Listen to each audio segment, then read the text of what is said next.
Can the Buffalo Bills pull off a miracle and have the ultimate playoff run for the playoffs? Hello, everyone. I'm Brett McDurphy from the Go Bills podcast. Joining me is my partner, Sean Kula from the Red, White, and Bills, and we are the Red, White, and Ruthless. We will have more information on this, and we will have more after we hit the intro.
Welcome in, ladies and gentlemen. Welcome back to another edition of the Red, White, and Ruthless presented by Nickel City Mafia, where our family business is football. Joining me today is my partner in crime, as always, Mr. Sean Kula from the Red, White, and Bills. Sean, how you doing today, buddy? I'm alive, so pretty good. So we got a lot of football that's coming up this week, and obviously we saw a crazy day in the college football world where Georgia lost today, which is to Alabama, which is another great game that's going to be played. We also have the Florida State game being played right now against Louisville. That's another good game. We saw Tulane lose to Southern Methodist University, which was a little bit of a surprise, but Rhett Lashley's team and his defense has really come together. But the main focus today is that the Buffalo Bills are on a bye week, and they have a lot of work to do to win out these next 5 games to get back into playoff contention, and not only get back into playoff contention, but make the playoffs and pull off a playoff run that we have not had to do in a while. So it kind of reminds me of the situation that the Tampa Bay Buccaneers were going through, where they were 6-6. They sat there and they went on a run to get into the playoffs, and then they ended up winning the Super Bowl that year. So it's kind of a similar and eerie situation, but I do believe the Bills can have a formula and will have a formula for how they're going to make the playoffs. There's a couple of ways that we can talk about how they can pull that off. But first, let me just go over the games that the Bills will have coming up after the bye week this week. So we don't have a game this week, obviously, but there's a lot of teams that we're going to have to root for this week, which we will get to later in the show. The Buffalo Bills will play the Kansas City Chiefs on December 10th at 4:25 p.m. That's going to be in Kansas City, followed by the Cowboys at home on the 17th, 4:25 game as well. We'll also have the Chargers traveling out west to play the Chargers December 23rd, 8 p.m. game, followed by the Patriots-Bills game on December 31st. And then to end the season, where Sean and I will be at the game in Miami on January 7th. That time is to be determined because we're going to see what happens with the playoff implications and where it intertwines. But there's a couple of ways that the Buffalo Bills can make the playoffs, and I want to go over these real quick and who to root for the Buffalo Bills. Let me get to the comments real quick on YouTube real fast. We have Mafia Sports Report coming in. Brett, pass me a cold McDurphy with my buddy Sean Kula for you. What's up, fellas? I appreciate that. I love that.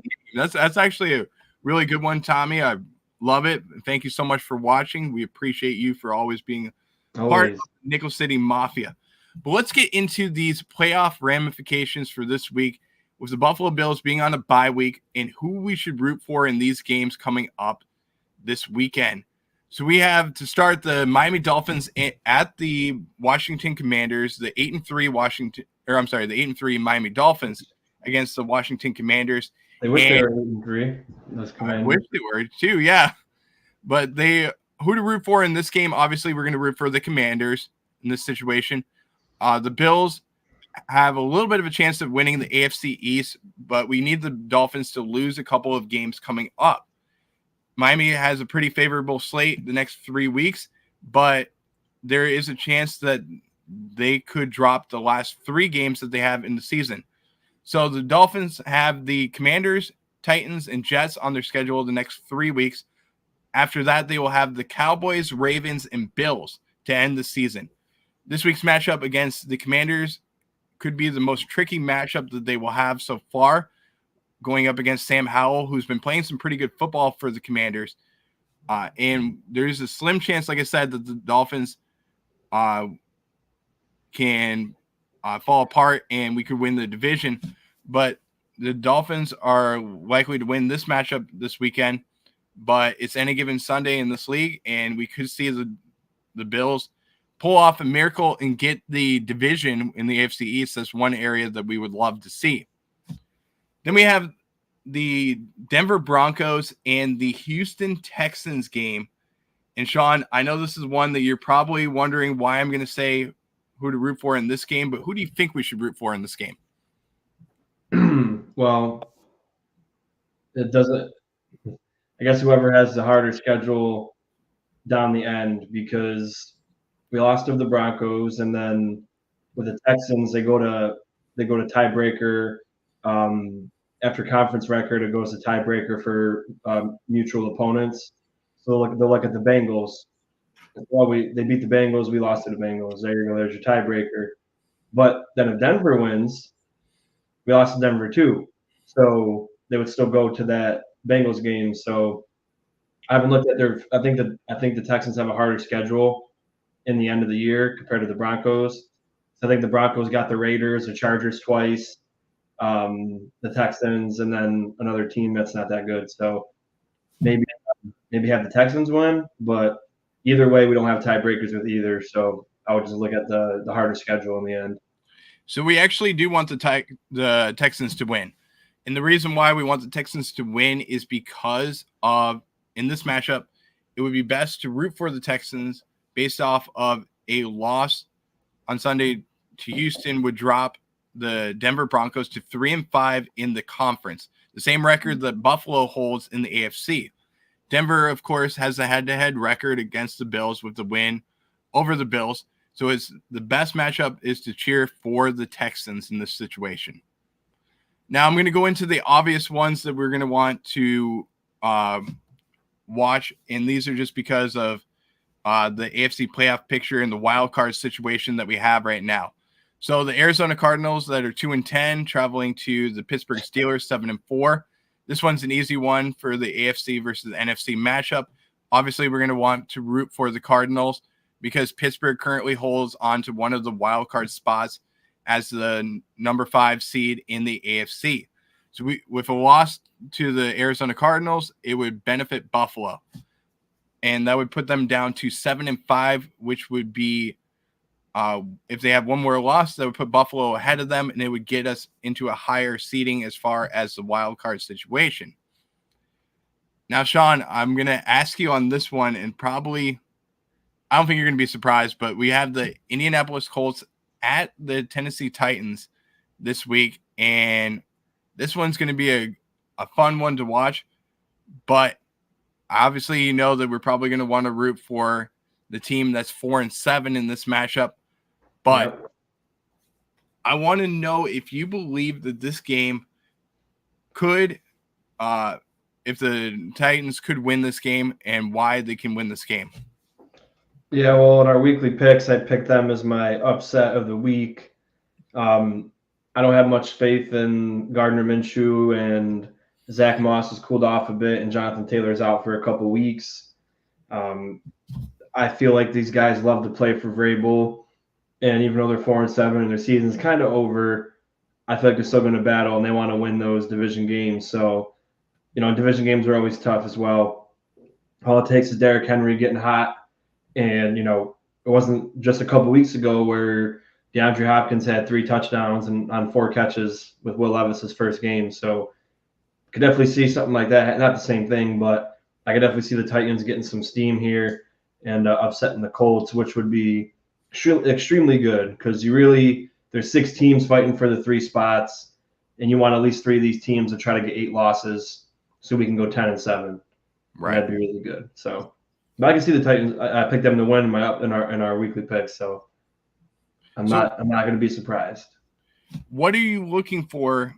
Let me ask you this: what keys to the game do you think are going to implicate the reason why you're taking the Titans? Well, like I said, I think Derrick Henry is going to go off. I think that I'm not really a fan of the Colts defense or, like I said, or Gardner Minshew. And, even though Titans don't have Kevin Byard, they still got Jeffrey Simmons up the middle. So I think he can affect the game. He's one of those players that can wreck a game. So I just like the divisional matchup. So I like that, man. Run the football and play some tough physical defense like they always do. That's true. And in this matchup, we also want Will Levis and DeAndre Hopkins to go off. Will Levis and DeAndre Hopkins to go off in this game, and the Titans to knock off the Colts at home, which would be a great game for the Bills. Are the Colts 6-6 or 6-5? They are 6-5 right now, so that would put them at 6-6, which would put the Bills just ahead of them. And they are also Colts are also the weakest squad of the teams that we're hoping to lose. How many conference losses do they have? As far as conference losses, let me see if I can pull it up on them. Bear with me 1 second.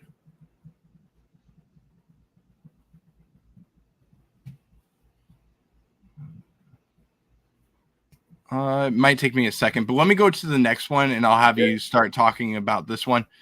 The Cleveland Browns at the Los Angeles Commanders. We are obviously going to want the Rams to win in this game, but Sean, talk to me about this matchup between the Rams and the Browns, and let's obviously start by talking about the new quarterback for the Cleveland Browns. Yeah, so the Browns, they have probably, you could argue, the best defense in the NFL the whole season. But now they're on their 3rd or 4th quarterback, and it's Joe Flacco, who's like Matt Ryan out there, a statue. And when you look at the Rams, they still got Aaron Donald, so they can still rush the quarterback.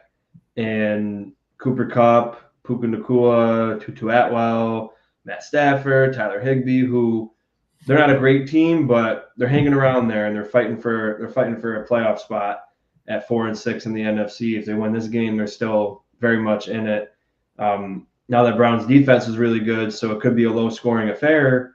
But I just don't think Joe Flacco is going to do enough to. I mean, honest, I guess we can't really say that yet because the last time we saw Flacco was on a terrible Jet team. Well, all Jet teams are terrible as far as the offense goes. So I guess we can't really judge him yet. So, but I'm not really high on Joe Flacco coming into Cleveland, and he does have Amari Cooper and Elijah Moore, and David Njoku, so maybe they can get something going. I just feel like if Cooper Kupp's playing, if he's not going to be missing the game, and Puka can get wide receiver 2 reps, I think they can move the ball. Definitely, I agree with you there.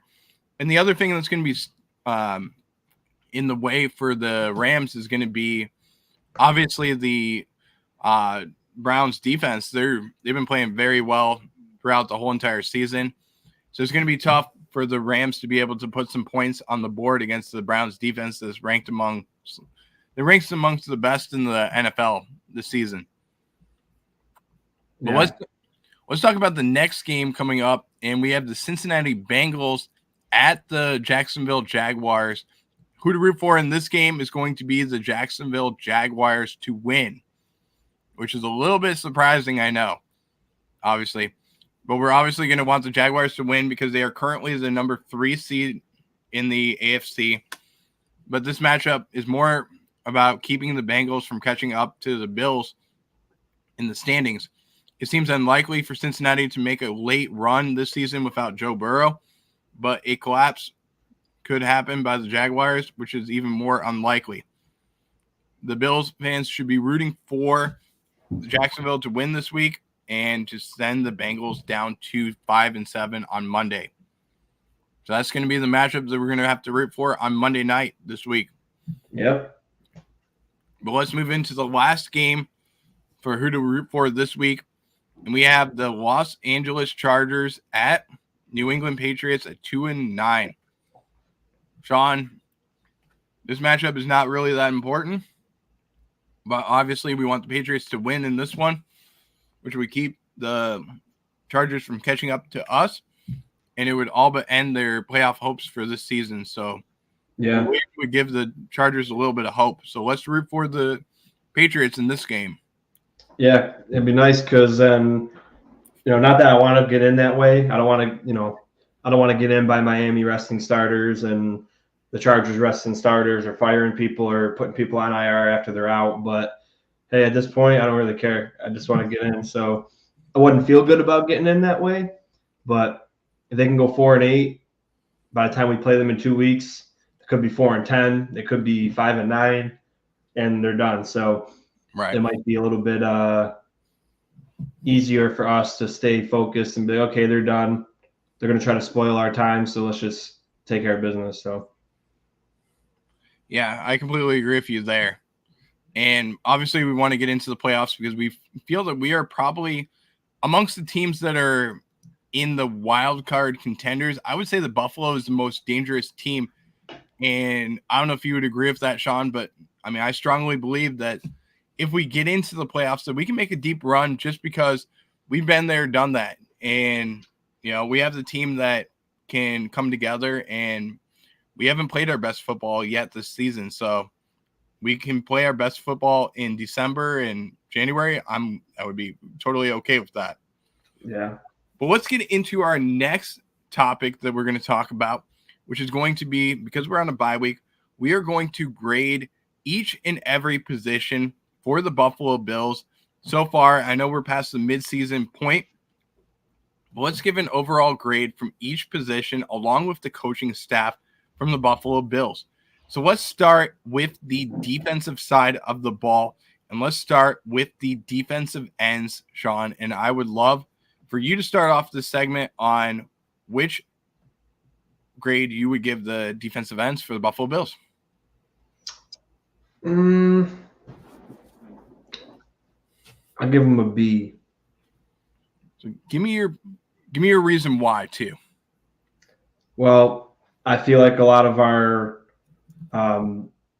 big things happen from the D tackle side, which, I mean, defensive ends like Floyd have been outstanding, but I feel like a lot of our great plays come from interior pressure from guys like Ed Oliver. So, you got Von Miller, who was playing down, didn't really do much. Greg Rousseau regressed with sacks. And then really it was just Epinesa and Floyd, because Shaq Lawson was just good in run. He's good in run defense. And, Kingsley Jonathan hasn't really done much. And again, I've been saying it for years with defensive line since I've been on podcasts. I've been saying it before, but, to the world, I've been saying it. As far as defense goes, defensive line, you can't just look at overall, he got this many sacks or this many tackles. There's more to it. But guys like Greg Rousseau, who increased from 4 to 8 from first year to second year, learning from guys like Von Miller, learning from guys like Floyd, having the big body that he's got, being strong and physical and long, you would think that he wouldn't just be a run defense guy. And I've been disappointed with his pass rushing ability this year.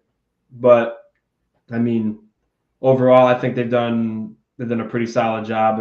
They're all good at something. Nobody on a defensive end is. I don't count Von Miller because he missed a lot of the first few weeks. But everyone else, they're good at something, and nobody's really bad at anything. So that's why I give them a B. I mean, I understand that grade. I get where you're coming from there, but I would give them an A grade, to be honest with you. I think that they played pretty damn good. Yeah. And AJ Epinesa has been spectacular this season from the pass rushing standpoint. Mm-hmm. 6.5 sacks, which is great numbers from him. Leonard Floyd, another great season from him, about to have double-digit sacks this season.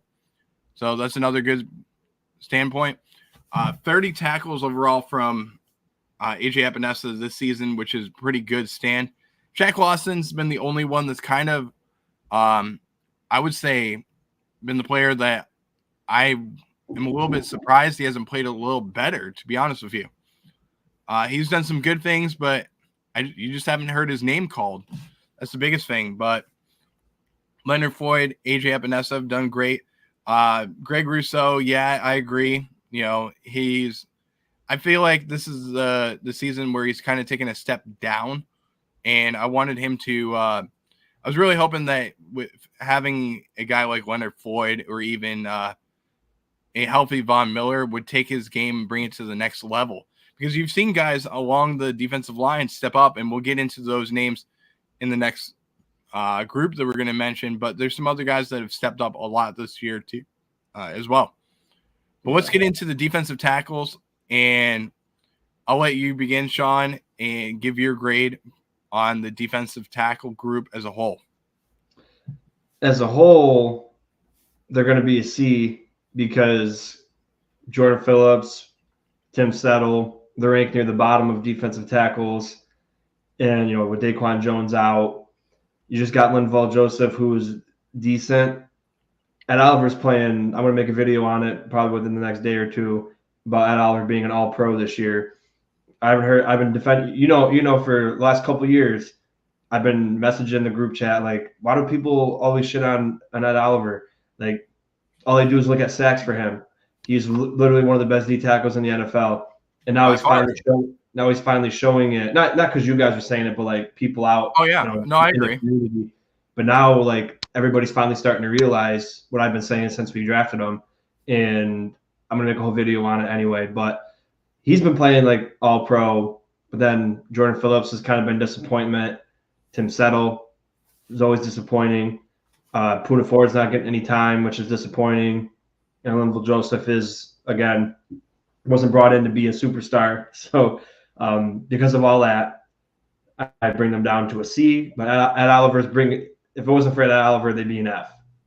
And Ed Oliver has definitely played extraordinary. So it's great to see. I would say for me, B-. I mean, I've loved the way that Ed Oliver's played. He's been lights out this year. And, when you get that video up, before you even get it up, I would love to be a part of that video because I have seen a lot from Ed Oliver in his game this season that's really taking it to the next step. And, I mean, with him and Daquan Jones out there, I felt like this defense was going to be very good. Unfortunately, we saw Daquan probably out for the rest of the season, which is sad. Yeah. But we don't have any news right now because the team is away from the facilities. So possibly we could see him back at the end of the season, which would be a great sign, but we'll see.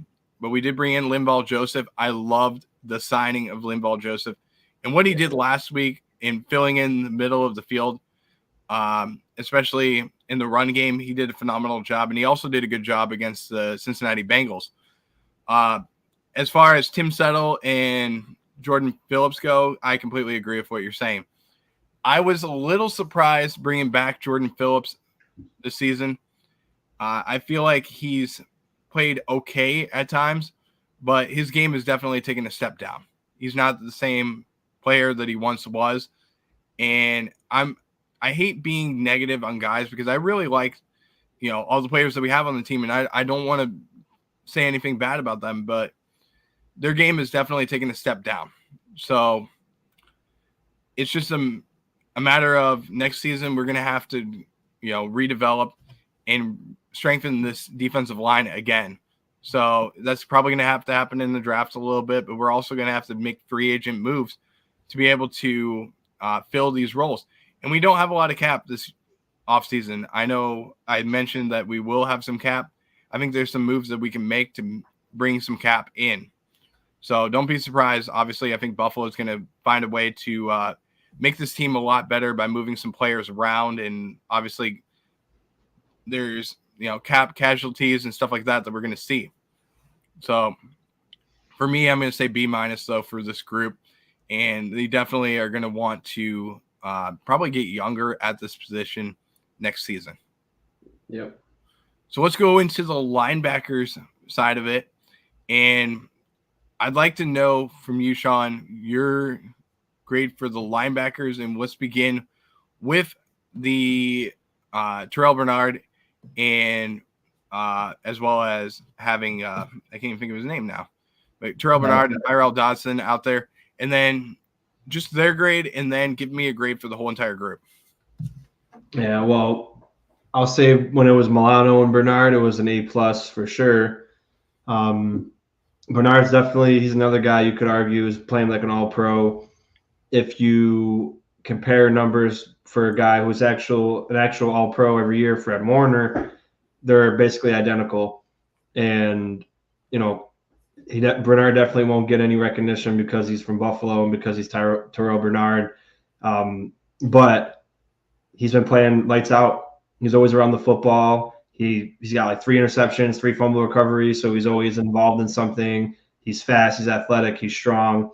And I was trying to let people know earlier when everyone's worried about his size, it's not about being tall. Like Edmonds, just being tall isn't a skill, but being quick, being strong, being tenacious, being ferocious, that's what a linebacker is supposed to be. Right. So I don't care that he's 5'10". He plays like he's 6'5". And look at all the other good linebackers in the NFL, like Devin White, 6 foot tall, Levante David, 6 foot tall. Like no, really, all like the great linebackers aren't above 6 foot. It's just sometimes they're a little bit taller. But ever since the first game, I could just tell that guy was special, and I didn't know he was going to be like that. I going into the season. So there's a lot of doubts on him. I'll tell you this. Yeah. I mean, nobody knew that he was going to be the player that he was, and I think you could say, it was kind of crazy that Sean McDermott bet his, reputation on a kid like Terrell Bernard, and he's proven himself, which is incredible. Yeah, absolutely. So I was like, I didn't know how he was going to be, but I wasn't worried about his size for sure, because I know that was a big talking point with people. But he's been lights out. Dodson, he's been pretty good. I mean, I'll give him a B-. He's, he doesn't have it all, but he's made some good plays in coverage, like that forced fumble that never was called a fumble in the Eagles game. That was pretty good coverage. He knocked the ball out against the Jets. He's not the fastest, but he hustles. Yeah. He's pretty good in run stopping and filling gaps. Sometimes like people look at a couple plays here and there, like, oh, he missed a tackle. Yeah, the whole Buffalo Bills misses tackles. Matt Milano misses a lot of tackles. And, I'm not going to kill Dotson for that only. All these guys miss tackles, so it's a collective failure. But he's not better than Milano by any means, but he hasn't lost his games. So I'll give him a B-. Okay, and now the whole position group. Probably an A. Okay. If I work in Milano for the few weeks, and the same thing with D tackle. If I'm counting in the first few weeks when we had Daquan Jones, they would probably have been a B+. But yeah, Dotson and Bernard probably solid A, because I think Bernard's an A+ and Dotson's a B-. I'll give him an A for that. I like that grade. For me, I'm going to give him I'm going to say a B+. In that department, I'm a little more critical than you are especially on a guy that we love, in Tyrell Dodson. I think that his game has been okay. I don't think it's been spectacular. I think that there's another step and another level that he can take it to. He's missed a lot of tackles, and he's gotten to the point where he's over pursued on a couple of plays, and that's been one of the reasons why our run defense has not been as good as they have been. But I think they'll be able to take another step forward and get to the next level next week. they're going to be watching a lot of film this week, which is going to be a great sign. And I think that they're going to make a big run when the playoffs start to become. But let's get into the next group, the cornerbacks. And Sean, I know you're not a big believer in the cornerbacks that we have right now. You still aren't happy with them. So I'm going to begin this segment for the cornerbacks. I'm going to give them a solid B grading. And that's based off of having Tre'Davious White along with Rasul Douglas and Dane Jackson and Christian Benford out there, along with Taron Johnson. I think this group has filled in some spots where we've really needed the next man up to step up, and everybody has done a wonderful job. Also, you can add in Josh Norman for a little bit of time when he was out there on the field too. Everybody's stepped up. Everybody has done a good job. I wouldn't say they've been spectacular, but this group has been able to just pretty much I think of it like a starting pitcher that's like been at the point where they're in pitch number 90, okay? And you know that they're about at the end of their game. And they're going to pitch for 120 pitches. So they have 30 pitches left. And they get into the 120 range, and they're still throwing strikes, and they're still hitting 100 miles an hour on the radar gun. They've done a phenomenal job. And with all the injuries that we've had, I'm happy to say that a B grading is perfect for what they deserve to have. Yeah, I mean, I don't think I'll disagree. I was thinking about maybe saying C plus just because of how penalized TJ's been, but he has played really well. He just gets a lot of penalties his way. Love how Rasul Douglas has been playing. I can't really blame a lot of it on them either because the defensive philosophy, a lot of times when they get beat, it's because they're playing soft zone coverage because that's what they're told to do. So I'm not going to argue with you on that one. I'd probably agree. Rasul plays a little bit more man than the rest of them, and he's been very, very good. Even this last game, I think they went away from him playing man a lot, and he kind of got lost a couple times in those zones, and which he hasn't done since he's been with us. So I think maybe if they just let him be physical with A.J. Brown every play like they were doing with Wilson, right? Or let him do it with Smith, maybe it would have worked out. And he still didn't have a bad game last week. He got beat a couple times, but again, it's to be expected. But yeah, I agree with you on them. Yeah, completely agree. We do have a few folks that are watching right now, and I would love to know from the channel as well. Just remember that you can put your comments in the comment section on the grades that you think for the Buffalo Bills. So I'd love to hear from the channel as well. What are you grading each position for the Buffalo Bills? Let us know in the comments below. But Sean, let's move to the next group. And this is a group that's been headlined by two players that have been with us for 7 years now. And you have Micah Hyde, Jordan Poyer out there on the field, along with a little bit of a mixture of having Taylor Rapp along with DeMar Hamlin out there as well. So, Sean, give me your grade for the safety position. I was close to giving him a D plus, but I'm going to say C minus for the safeties. Taylor Rapp hasn't been playing how I assumed he would, how I thought he would. I know he just got injured, but even before that. And then Hyde and Poyer, they're just always doing something to screw us over, and I just can't. I'm tired of it.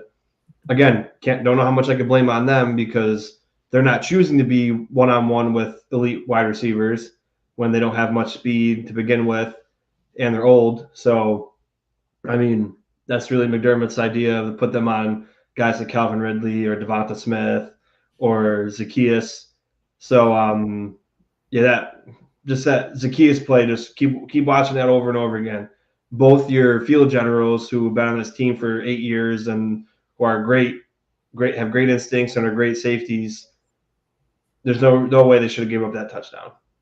Yeah. Why your safeties are your safety blanket? That's why they're called safety. They're not supposed to be let anybody behind you. They let him leak out and get behind you, and that's been all season with them too. it seems like they're not on the same page, and with the rest of the team, and it's just, to me, it's not characteristic of them. I don't understand what the deal is, but I might be a little bit harsh on them, but they deserve a harsher critic because of who they are as people. All pro level talent, been great for us, and I feel like they're just not hacking it this year. Yeah, I understand where you're coming from with that. Let me get to the comment section on YouTube real quick. We have a comment from Jim Page. Thank you so much for joining us today.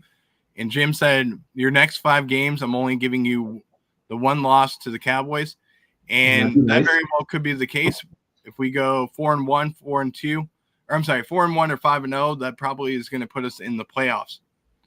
Also saying Jets might win 1 more by accident, which could happen too, but we'll see. Hey, it might be good for you guys because if Rodgers comes back healthy next year, you can get an elite wide receiver early or get a lineman early, and then you still have a great defense. So it sucks to be, picking early, but maybe it could be in your benefit. Who knows?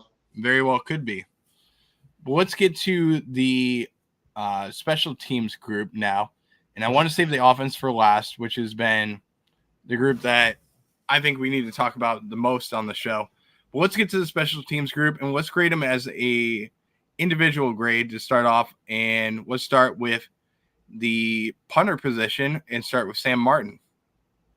Oh, you don't want to grade them as a whole? No, I'm not going to grade them as a whole. I want to grade them individually because I think that's more important. I don't know. I feel like Martin hasn't been as bad as it seemed because a lot of people look at his net average, like, oh, he averages 30 yards a punt, but we often punt midfield, so he's trying to pin in the inside the 20 or inside the 10. So it's a little bit different. So I don't know, I'll just give him a C+ just to be safe because he did have a couple bad games. We had a couple really good ones. And as of late, I feel like we were punting a lot close to midfield, and it was more of trying to be a coffin corner guy, which he's been doing pretty decent, in his career. But he hasn't been as good as last year, I will say. Yeah. But I agree with what you're saying there. I really do. I still think he's been phenomenal, though. He's living up to the contract that he's got with the Bills, and he's done a really good job of pinning his opponents deep and really changing the field position as well. So I'm going to give him a grade of a – I know you didn't give him a grade, though, but I'm going to say, for me, B+ for Sam Martin. Let me see really quick. He's punted 34 times for 1,500 yards, average of 44.5, long of 70, net of 38, inside the 20, 13. So almost half of his punts are inside the 20. Right. So that's pretty good. I mean, like I said, the net average, punting it short brings it down. 2 touchbacks out of 34 attempts. Not bad. 11 balls fair caught. So 26 of his 34 punts were either inside the 20, 2 of them were touchbacks, and 11 were fair caught. So only 8 of them were returned. Yeah, 8 of his punts have been returned. So yeah, solid B. Yeah, for me, I agree with what you're saying. But let's get into the next player, and I'm going to save the best player on the list for last, in my opinion. But let's get into the long snapper spot because Reed Ferguson, who's held down the position for a long time, deserves some love, and we never get to talk about our long snapper. I know that our buddy Jake Podger from the Nickel City Mafia has his jersey. He deserves some love. So, Sean, let's see if you're going to give him some love today. What's your grade on Reed? Give him a B+ as well. I feel like some of his snaps have been kind of high. They haven't been as quick as I'd like to see, if I'm being critical of him. But still great. He's never since I can even remember, had a snap that was horrible enough to go over someone's head or into the dirt. But yeah, B plus is pretty good. I'm actually going to give him an A grading. I think he's done a phenomenal job. When you don't hear from your long snapper all season, that's a good sign. So I'm giving him an A grading. Let's move into the last spot on the special teams group. Let's talk about a player that I would say most people, just like the quarterback position, when he's on, he's on. When he's off, he's off. And you give him love when he's playing good. When he's playing bad, you pretty much crap on him the whole entire time. But let's give some talk to our kicker. And I have a special name for him when he's out there on the field. And I don't know if I should even trademark it, but I'm gonna put it in the private chat real quick. And I'm just gonna put it in there for you, Sean, so you can see that. But I don't want you to say that name, but I just want you to give me your thoughts on that name. It's funny. So that's what I call him, though. But let's give a little bit of credit to our kicker Tyler Bass. Let's talk about him now. Yeah, I mean, he's missed some big ones, some key ones, but if you just look at it for what it is, 4 out of 6 from 50 plus, 4 out of 6 from 40 to 49, 9 of 10, 30 to 39, 1 of 1, 20 to 29, 34 out of 35 extra points, 78% field goal percentage, which isn't that great, and then a long of 54. So he's been okay, but again, he missed some real big ones, and I think a couple of the big ones were the 2 40-yard ones he missed. Yeah. 50 is just tough. I mean, I think 4 for 6 is good from 50, but right. It's those couple, the one between 30 and 39 and the other 2 from 40 to 49, which he should always make, that he missed. And that extra point, that you should never miss an extra point unless it's like tipped or there's 50-mile-an-hour winds, and then maybe it's an excuse. But definitely been let us down. He missed 2 of those field goals against Philly. Yeah. And, that could have changed the game. That block, if he kicked it higher, because you really don't need to kick a liner when you're that close. He could have just popped it up in the air. But, yeah, he's okay. I mean, he got paid, so he's got a higher, he needs to be better. But would I say C+? Probably give him a C+, maybe a B-. I'm going to give him a grade, and I'm kind of like you. Like, I understand where you're coming from on this grade. I'm going to say a B grading. I think there's room for improvement. Don't get me wrong. But he's been pretty good. I think he deserves more credit than he deserves. He's been reliable for Buffalo ever since he came into the league. I'll tell you this, though. When we got Tyler Bass, I don't know about you, but I was like, okay, we're bringing in this guy who's going to take over for Steven Hauschka. Hauschka was horrible. He was horrible at the end. Don't get me wrong. I mean, I love the guy. A lot of respect for what he did in that playoff game, though. He did good, but it was time for a new kicker. He just couldn't kick the what we needed him to kick. He couldn't make anything over 50 yards. So that was pretty much where it really drew the line. Bringing in Tyler Bass, I mean, he started off, I would say, it was tough when he started. Because I know a lot of Bills Mafia was like, listen, we need to move on from this kid. We need to sign a guy that's a veteran, understands how to kick. Took some development, and he's done a phenomenal job. He's, kept his mouth quiet and really developed into the kicker that he needs to be in Buffalo. And he reminds me a lot. I don't know if he reminds you of him, Sean, but Steve Christie is who he reminds me of a lot. I see the similarities, and he's done a phenomenal job.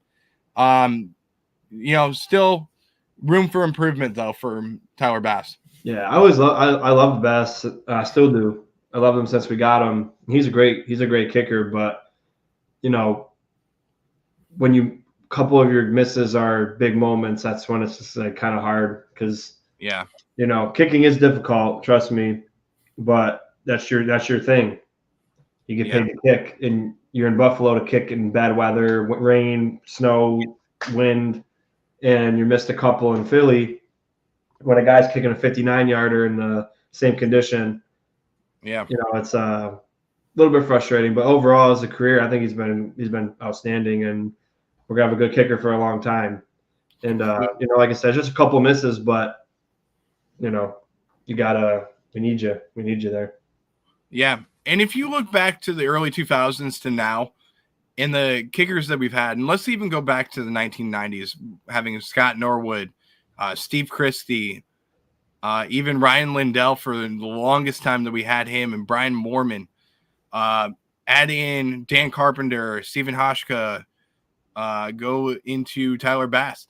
This unit has been spectacular in the special teams department, and hats off to the GMs of the Buffalo Bills for finding these guys and being able to have a long run with good kickers in Buffalo, because I'll tell you what, it's the hardest place to kick in. I can't imagine doing their job. And Sean, I'll tell you, right now, I don't know if you or I can make the amount of kicks that guys like Tyler Bass does, especially with 70,000 drunk fans like we have at Buffalo Bills games that are screaming at you the whole entire time. It's not easy to do.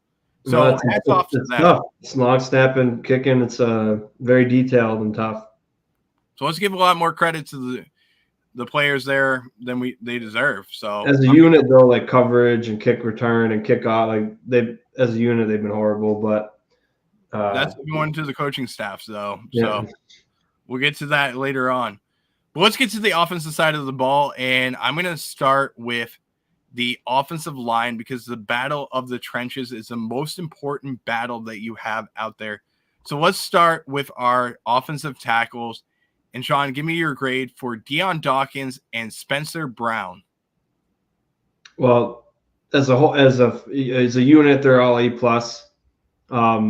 So they're all going to be A+ grades for me. Dawkins is playing like a top 5 tackle.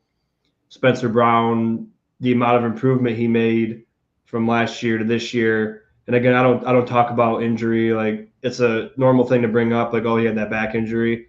But as I always say for everybody, you're choosing to play. You're injured. It could wreck your reputation, and you're deciding to do it. So I'm going to hold you accountable.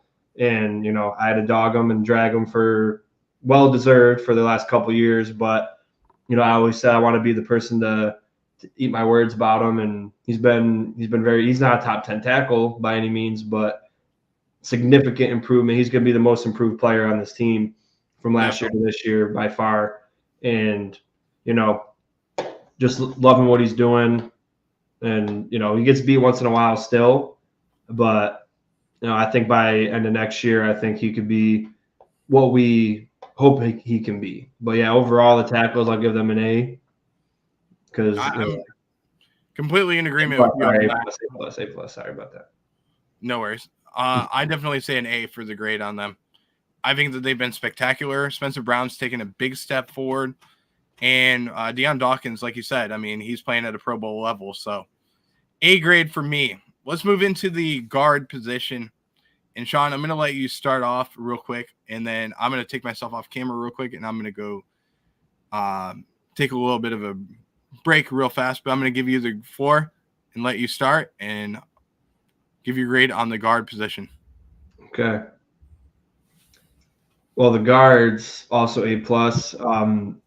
I think a lot of our improvement came from improved guard play. We know how bad Saffold was. I've been saying Bates isn't great of a player for years. Everybody was so eager to sign him, eager to have him start. People were trying to say he was going to start this year over Torrance, which would have been catastrophically stupid. He's a good backup. He could fill in, but not a starting level offensive guard. And I'd argue anybody about that. But Osiris Torrance as a rookie still makes a little bit of rookie mistakes, but overall is playing like a vet. Connor McGovern, coming from Dallas, who's always got a great offensive line, came right in and improved the offensive line significantly. And those two alone, really propelled this offensive line to being who they are now. And yeah, it's so good to see, because we've been needing a good offensive line for years. Josh never had one. And it's ironic because the first year he's got a great offensive line. He might miss the playoffs, and we're going to waste it away. But, yeah, if Brett's back, the guards, A+. Yeah, I'm actually back. I was listening to your conversation there. For me, the guards have been spectacular. I think that the addition of having Osiris Torrance has been the biggest difference. And you really hit the nail on the coffin in that he's the reason that this offensive line has been so good. He deserves more credit, and I think he's going to be in the Pro Bowl this year. I really do. He deserves to be there. Spectacular run. I mean, that's all I can say about him. Yep. So let's move into the center position. Mitch Morse, what are you giving Mitch as a grade? I'll give him an A, not an A+, but I'll give him an A. Overall, like I said, as a unit, they're A+. But, even getting up there in age for offensive line, he's still producing at a great high level. Pass blocking, run blocking, he's always consistent. He's the center, one of the smartest people on the field. He's really good. But definitely gonna miss him coming up. But he's probably gonna be gone next year or two. And but A grade for him overall as a unit. They're A+. They all work extremely well together. Knock on wood, they've been playing for 12 weeks together without fail. The only time they don't play together is when they take out Dawkins, McGovern, and Morse for the backups when we're winning by 30. They don't take Brown and Torrance out, but they're we just don't have the depth to do it. That's the problem. Yeah, exactly. So I'm really looking forward to them playing the whole season together. Hopefully, we can get into the playoffs and actually, show what we're made of. But then going into next year, I would still like to maybe hit up right tackle as maybe not get it in the first round, but just to see, Spencer Brown next year is his last year on his contract. Right. Are we going to bring him back? Are we going to bring someone in to challenge him for a starting position? And then if Brown wins it, Brown wants to test the market, and we got a guy ready to go. Right. But nothing should change from right guard to left tackle unless we get rid of Morse for the $8 million money that we'll save. But that's something we'll figure out when it gets to it. But I love how this offensive line has been, and I'll go to bat for them every week. From week one, I've been having to argue with other people about they've been great. Like, let's give them. They're always the first people we demand from.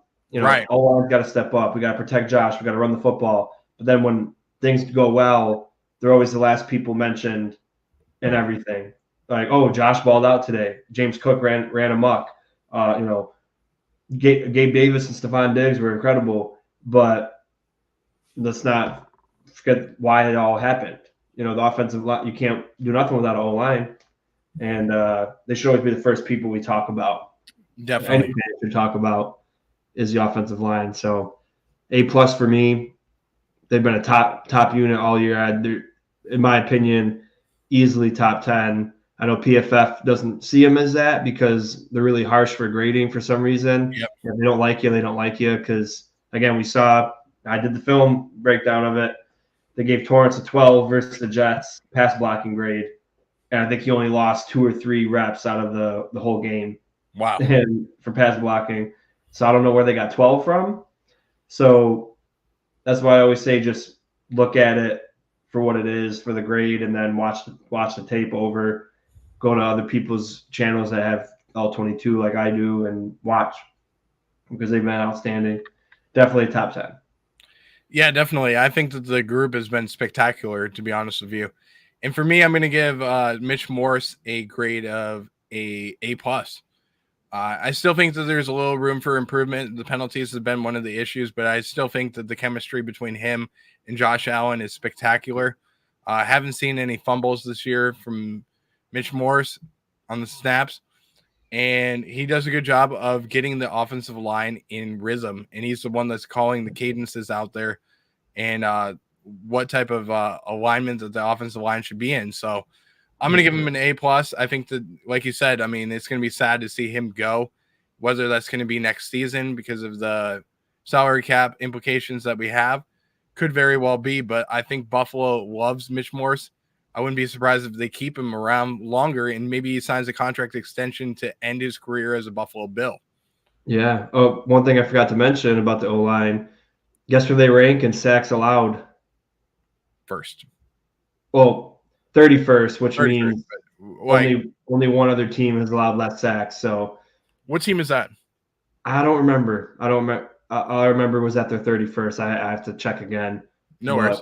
31st in sacks allowed. They've been first, since week 4. They've given up the least amount of sacks. So, people like to say, "Oh, it's because Josh Allen can get out of the pocket." The quarterback's job is to see blitzes coming, uncovered blitzes, and maneuvering out of pockets. Josh is always, for the most part, protected 90% of the time, at least throughout the whole game. And when all 5 linemen are blocking someone and a free runner comes, that's not on offensive line at all. It's on Josh to call protections, call slide protections, to see where the blitz is coming from, move his back over. Oh, James could come over here because there's a guy coming over here in the B gap. Like, that's all. That part's on Josh. But right, the offensive line saying like, "Oh, Allen's the only reason why." Look at Hurts. Hurts is mobile, right? He's already been sacked 30 times. So Josh has only been sacked 14 times.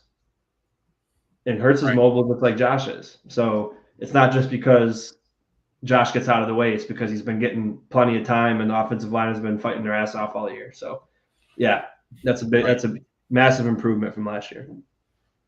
Completely agree with you there. Let's talk about real quick the most sacked quarterbacks in the NFL this season. Can you name the number 1 player that's been sacked the most this season? Sam Howell. It is Sam Howell. Would have been Daniel Jones, but he missed the rest of the season. So, okay, let's go with the top 5 real quick. Let's see if you can name them. Sam Howell. You got Daniel Jones as well, so you have 3 other ones. Joe Burrow. No. Jalen Hurts. No. But he's not even in the top 5 and he got sacked 30 times? Nope, he's not in the top 5. He's actually at 29, so. Damn. So I got 3. He's number Jones. 7. You need 2, 3, and 4. So you have Sam Howell at 1, Daniel Jones at 5. Can you name 2, 3, and 4? I'll give you a hint. 2 of these players have the same last name. Oh, that doesn't really help me. But as a quarterback, they have the same last name. I don't know. Give me a second. Are they in the AFC or NFC? All right. Both of them are in the AFC. With the same last name? Same last name. Are they old? One is mid-age, one is young. Oh, Russ and Zach Wilson. And your hint for the other one is young. One is young. One is young. Will Levis. One is young. Bryce Young. There you go, sports. So I was surprised Will Levis isn't on there because they have one of the worst offensive lines. So right now you have number 1 at Sam Howell, number 2 Bryce Young. Sam Howell 55 sacks allowed, or he's been sacked 55 times this season. Bryce Young 40 times. Zach Wilson 38. Russell Wilson 33. Daniel Jones 30. And then you asked about Will Levis, where he ranks in terms of players. He is not on the list, actually, so he has not been sacked enough to be covered. He's only played a couple games. That's true. That's true. So Tommy DeVito, Willis, and Tannehill. Tommy DeVito, who's played in 7 games, has been sacked 28 times. He's creeping up on the list. See, that's crazy because Jones had 30, right? Jones had 30. Tommy DeVito had 28 games, and he's got 28. So the Giants' offensive line has let up the most sacks. Definitely, by far. But as a quarterback, that's the rankings there. But let's move into the skill positions for the Buffalo Bills. Let's start with our tight end position. missing out on Dawson Knox right now, but let's talk about the tight ends and how what you would rank Dawson Knox and Dalton Kincaid. But let me start with Dawson Knox, what you grade him. Can't forget Quentin Morris, too. I'm not going to forget DQ, but I want to make sure that we get Dalton Kincaid and Dawson Knox. I want the grades on them individually. Well, I feel like we were better when Knox was in the lineup. You saw it when we were averaging like 40 points a game when he was here, and then we went and struggled for a few weeks without him. He was definitely playing injured. We give people McDermott's been saying Rousseau's been hurt all year, and he's never been on the injury report the last month and a half. So, but Knox literally had to get surgery. He was injured that bad.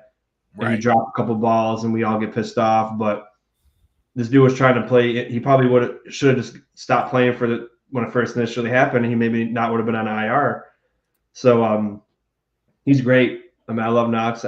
So I guess by stat wise, he hasn't had a great season, but he's a great piece for us, and he will be for the next couple of years to come. It's kind of hard to grade him just because he missed a lot of time and he didn't get an opportunity. But Dalton Kincaid, who gets a lot of where he was drafted, you get a lot of you're held to a high standard.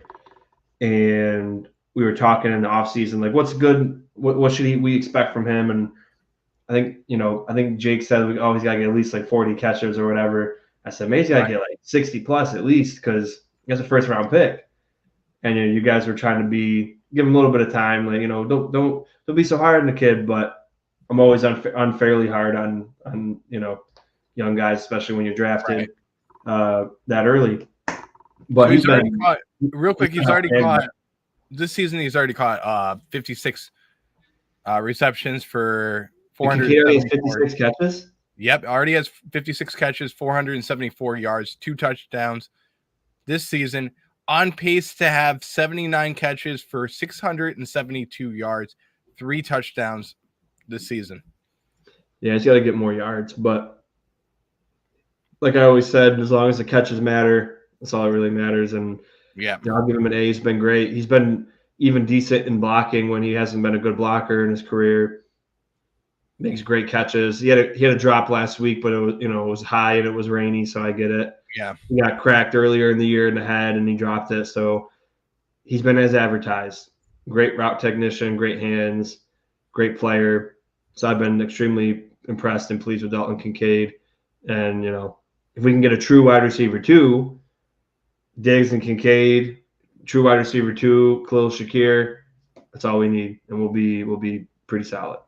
Yeah, I completely agree with you there. Yeah, and then I'll give Morris I don't think you can give him more than like a C plus just because he doesn't get to play much. But that's not on DQ. That's on the offense. He had a couple great plays and good blocker. So yeah, I'll give him a C plus to a B minus just because he doesn't get to play often. But when he plays, he does pretty good. So yeah, completely solid tight end room. Completely agree. I'm gonna give you a quick rundown. I'm not gonna spend too long on the group, but for me, Dawson Knox, I'm gonna give him A minus. Dalton Kincaid, I'm going to give him an A plus. DQ, I'm going to give him a B. I think that they've all done a phenomenal job this season. There's just a little room for improvement on Dawson Knox. I always get them too confused. Dawson and DQ need a little improvement.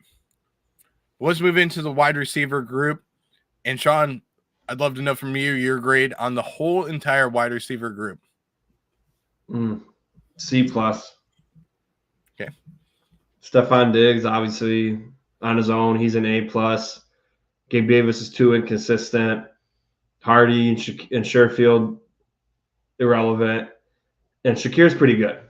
So unfortunately, they get weighed down.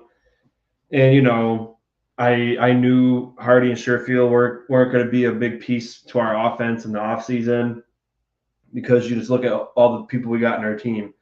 You look at Sherfield in Miami. Miami doesn't really use tight ends for receiving.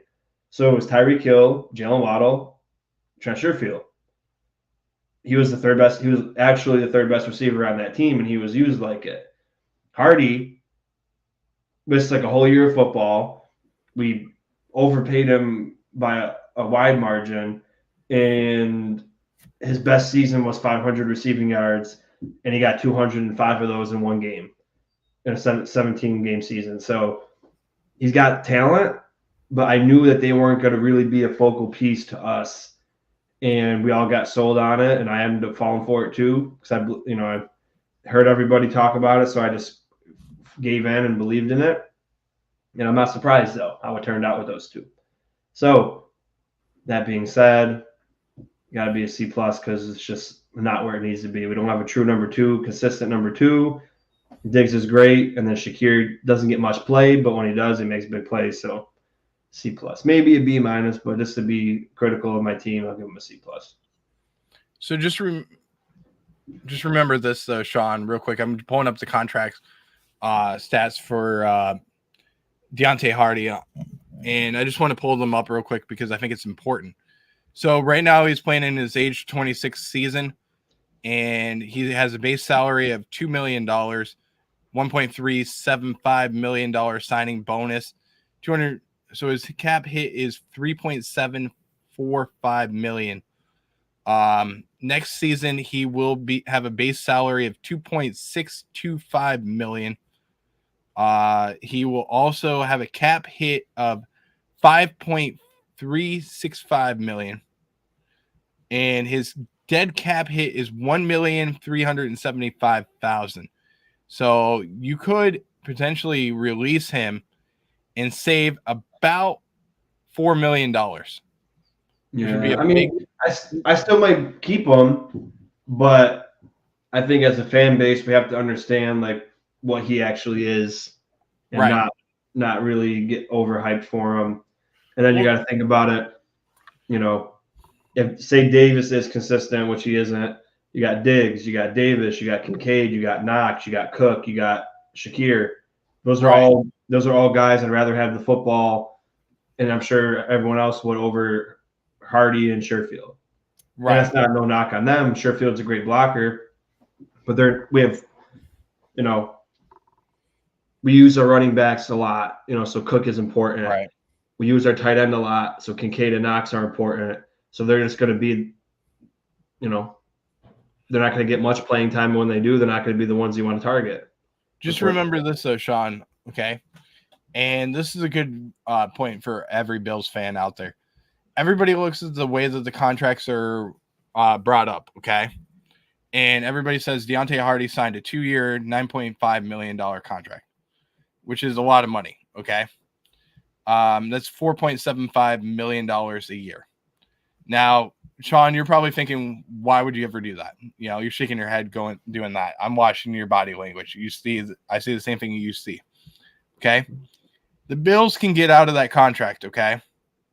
And we'll only pay him $5.25 million for guaranteed money, okay?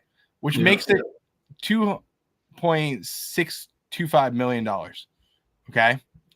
That you're paying him each season. Even though the Bills might get out of it, they're paying him $5 million for one season. Okay. That means that his cap hit next year is going to be $1,350,000. So you can still only pay him $5 million for one season. For being a kick returner, being a slot receiver and stuff like that, that's really not that bad. I mean, yes, it's overpaid. Don't get me wrong. I think it's overpaid. But I mean, for kick returner, Andre Roberts, how much were we paying him, Sean? I don't remember. It's about $3 million that we paid him. So an extra $2 million, and you're paying him to be a slot receiver too. He's made a couple of catches this season. But for me, I'm going to give him a grade of, I'm going to say a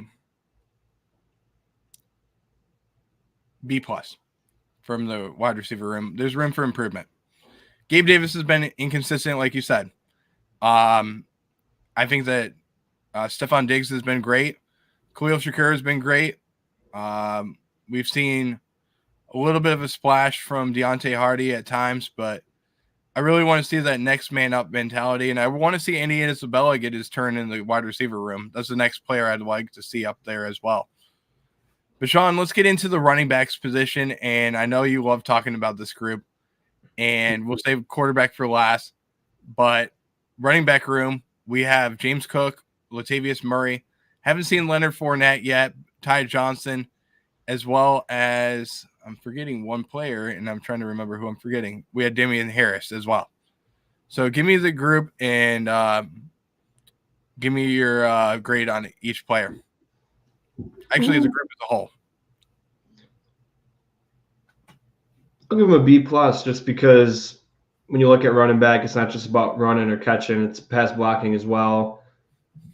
Cook's got to work on pass blocking, but he's top 5 in rushing yards. Again, majority of it's credited to the O line. It's still Cook's skill, but if you had a bad offensive line, it's hard to run. Murray's doing good too when his number's called, and now Ty Johnson as well when he gets opportunities. So they're all able to catch the ball pretty decently. Cook dropped that touchdown, which would have probably won us the game, so that kind of sucks. But overall, he's been very, very solid, and give him a B plus.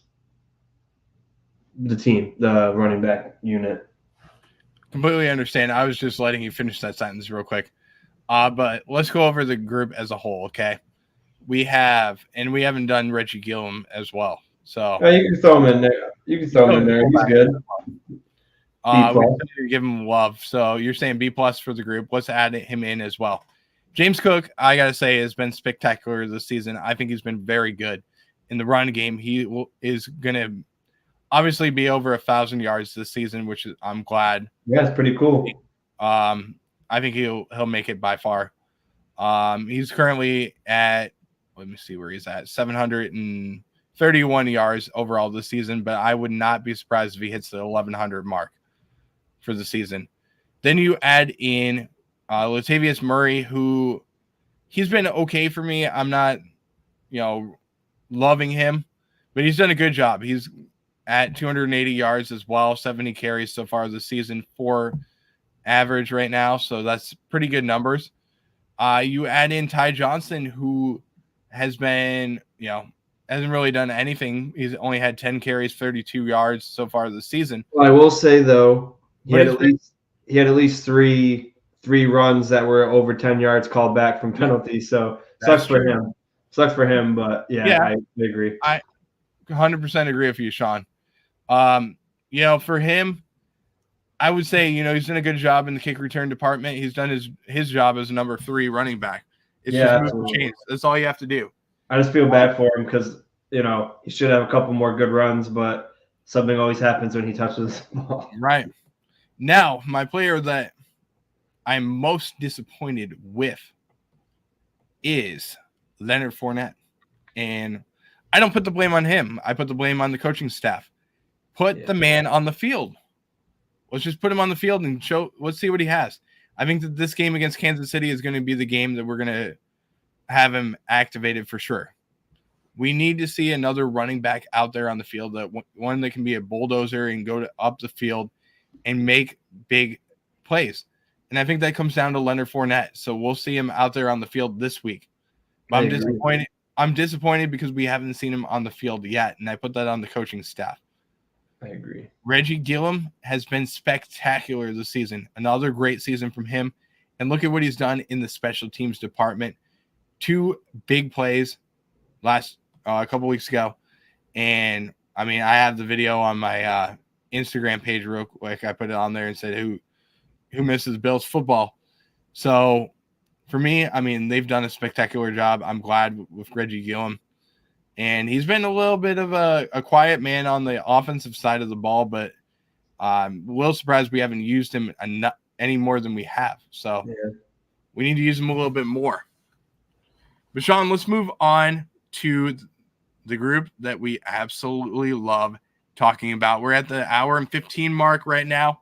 Let's give some love to QB 17 at the end of the show. Mr. Josh Allen, what is your grade on QB 17? It's tough. It's tough because if we weren't 6-6, he'd be by far and away the MVP favorite. I don't know. I don't know how hard I should be on that. He had a couple stretch where he made some really bad decisions that didn't, it could have cost us the game, you could argue, but it was the same games where the defense failed in the end. But I still think, given all that, I still give him an A. Like I said, yeah, he's got 16 turnovers and played one more game. And guess who's right behind him by one or two or tied? Jalen Hurts, Lamar Jackson, Patrick Mahomes. But nobody talks about them like that, But guess who has more touchdowns? Guess who has a better completion percentage? Guess who has better QBR? Yeah, Josh Allen. So more running yards too. Yeah, so I give him that, and like I said, he's got four fumbles on the season, but I think only lost 3 of them, and then 13 picks. And like you got like Lamar Jackson, who's being looked at as an MVP, top 5. He's got 18 touchdowns total with 16 total turnovers. How's that MVP? Can someone tell me?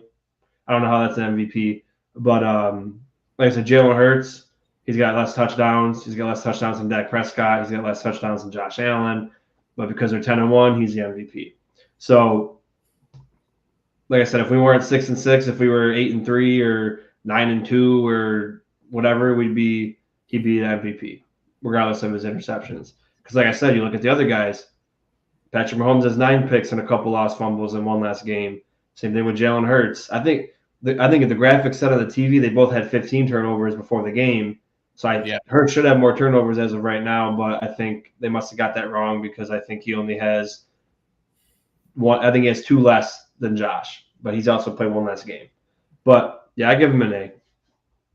Yeah, for me, I'm going to give him an A as well. I think he's played spectacular this season. The amount of things that he's done, and he's stepped up quite a bit this year. It hasn't been spectacular, but I mean, the interceptions have racked up a little bit. That's a big thing. Yeah. That I want to see him really improve on. It'd be cool if he ended the year without any more picks, right? Okay. I mean, I'm hoping that he doesn't. That's fine. That'd be great, but I want to see his numbers go up a little bit more. I want to see him get into the 45-50 range for touchdowns. So if he can have a stretch where he has a few games with 4 or 5 touchdowns, I'd love that. Yeah, if he gets 40 total touchdowns this year, he'll be the only quarterback in history to do it 4 years in a row. So hoping for that. He's got to get 35 passing touchdowns to be the first quarterback in history to do it 4 years in a row. Mahomes has to do it. Him and Mahomes both did it 3 years in a row. And I don't know if they will do it this year, passing touchdowns, but total touchdowns, Josh will get 40 easily. He's already at 33. Yeah. So all he's got to do is get 1 touchdown every game basically to get 40. But I'd like to see him get to that 35 mark again. And, we'll see how the year ends. We'll see. But let's give a grade to the coaching staff, and I want to know your grade on the entire coaching staff. It's hard to do a lump sum, but let's go. We'll go head coach, offensive coordinator, defensive coordinator. You can do head coach, offensive coordinator, defensive coordinator, special teams, and you can give them each a grade. Offensive coordinator, I'll give them both B together. Defensive coordinator, I'll give them an B just because of the injuries, but also still fails in the end. Head coach gets a D plus. Special teams gets an F. Yeah. I'll give Aaron Cromer an A plus, Eric Washington an A plus. I like it. All right, for me, I'll start with the offensive coordinator position. I'm going to give him a B minus. I'm not going to give you reasons why, but mix together, mix them together. Yeah, both of them. B minus. I'm going to say defensive coordinator. I'm going to give a B grading. Special teams, I will give him a C minus. I think there's room for improvement. Actually, I'm going to go C grading. They've been average. Head coach, I will give a C grading too. Aaron Cromer, obviously an A plus grading. I'm going to give him an A plus, and I also think, like I said, Eric Washington. Spectacular job. I'm going to give him a grading. A lot of it has to do with some of the injuries that we've had for some of the reasons why my grade is low for the some of the reasons that head coach, along with the defense and special teams, getting low grades. But I want to see a little bit more improvement from those groups as well. But Sean, that wraps up all of the grades for the entire Bills. And I want to wrap it up real quick, do closing thoughts, and then let's get out of here. So, Sean, closing thoughts from you. Yeah, it's rough. It's a rough time to be a fan. It's possible. Anything's possible to turn it around. It's also hard to think about because if we want to win a Super Bowl, we basically got to win 9 games in a row. And, that's this with this team. You're like, I don't know, but just let's get there. Let's 1 week at a time. Yep. I always try to look at it as the same as my Nationals in 2019. They were written off. They had just like us. Like I saw a graphic today that showed percentages, like top 10 percentages of the playoff teams to win. We're not even on there at 1%. Like I think the Steelers are at 1.2%. We're not even on there. And that's kind of how the Nationals were in 2019 before the All-Star break. And then, David Martinez preached, go 1-0 every day. The team bought into it. The team didn't shoot themselves in the foot. The team always fought. The team always found ways to win. And we haven't done that this year. It's possible. Maybe this team could be like the 2019 Washington Nationals. And I will say this, though, Sean, the team hasn't given up either.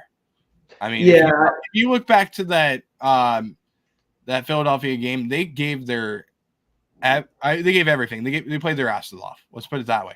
They definitely don't give up, but they still find ways to lose. Like, just talking about the wild card game first, like when Nationals were playing, they were playing the Brewers. They were losing 2-1 in the 8th inning. They brought their closer in early, Hader, lefty, threw over 100 miles an hour. So I was like, this is over. There's no way we're gonna touch this guy. All of a sudden, we get a 2-run home run in the bottom of the 8th, and we end up winning a game we maybe shouldn't have won because we didn't look good at all that game, but we found a way to win. If it was Buffalo, we would have probably struck out the next 3 batters, and then did nothing in the 9th inning, and would have lost right there in the wild card game.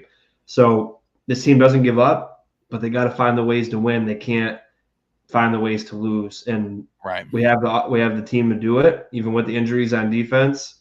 I think this offense can carry us because you got to think about it. Look who the playoff teams are right now. Freaking Gardner Minshew, Kenny Pickett, Joe Flacco, Tua, who's never played in a playoff game yet, Lamar Jackson, who's won a single playoff game in his career, Trevor Lawrence was won one single playoff game in his career, no Joe Burrow. So if you get in, it's completely possible that you can win. Oh, and then Russell Wilson or a rookie CJ Stroud, who's been good, but he's a rookie still. Yeah. So and if no Josh Allen and no Joe Burrow in the playoffs, that's going to be really frustrating to see. And I mean, obviously, it's probably going to have to go through Patrick Mahomes, which is going to be difficult. That's going to be but even so, like their offense hasn't clicked yet this year, so it's probably a perfect season to get them knocked out early. Yeah. So you don't want to see like a Steelers Texans AFC Championship game. Like you don't want to see that shit. So since he's been Kansas City's defense has been perfect. Right. So hopefully we can get in. I mean, like I said, it's a tough road. It's going to be tough as a fan. We have to wait a whole another week. 1 week at a time. If we beat the Chiefs, we can continue to be hopeful. Yep. And then see how Cowboys game goes. And then you got 2 games in a row where you should win, the Chargers and Patriots. And then you just got to see. Maybe Miami will be resting their starters in Week 18, and you're guaranteed to win that one. Even if they don't rest their starters, we've been, for years, played pretty well against them, even in Miami. So it's possible. It's very possible, but things got to change quick. And like you said, they never give up. They have all the fight. Now just got to put it all together. And, like I said, I'll be probably doing a couple videos this week, maybe. It's been frustrating, but can't give up. I'm not going to wear any Bills stuff until the games, until they show me that they're worth me wearing their gear, because I've been a fan for my whole life, and they're disappointing me. These guys won a championship for me, so I'm going to support them. And then what game time comes, all my Bills gear goes on. If we win, Bills gear stays on the whole week. Now they gotta earn it now. So Hey, I understand what you're saying there, but yeah, for me, I'm going to say is this: closing thoughts is going to be, don't forget to like and subscribe, follow the Nickel City Mafia on YouTube, Facebook, I'm sorry, they're not on TikTok, they're on Twitter, and I think I said Instagram as well. So make sure you follow them on all their social media platforms. Also, I didn't mention earlier in the show, we have a QR code at the bottom of the screen for Cardell. He is one of the families that we are working to get some money for, and it's always important this holiday season. We partnered last year as well, but we have a family that is in need this holiday season as their baby Cardell is fighting for his life. The family could use all the help that they could get. So if you have the means to do it and you can donate to them, we would greatly appreciate it. If not, we completely understand. Just if you can't, if you could share the message to everybody, we would greatly appreciate it as well. But Sean, thank you so much for joining me this week for another episode of Red, White, and Roofless. Really do appreciate you, man. We will see everyone next week on Saturday at 8:30 p.m. for another edition of the Red, White, and Roofless. Don't forget that we have other shows going on throughout the week. We have the AFC Summit as well as fantasy football shows this week and the Sabres Edge show as well. We also have Mike and Jake that are going to be back on Wednesdays as well as Sunday for their shows. They have their Wednesday show before the pregame show. They also have their post-game show Sunday nights for their tailgate show as well. And Sean, like we talked about, I'm going to have some shows coming up this week as well. So you're more than welcome to join me on those shows on the Go Bills podcast as well. But you can find all of the upcoming shows on our website, gobillspodcast.com. You can also find out when Sean and I will be linking up as well as when we will be on the Nickel City Mafia platform or Red, White, and Bills platforms as well. We'll see you next time for another edition of the Red, White, and Roofless. Until then, go Bills. Go Bills.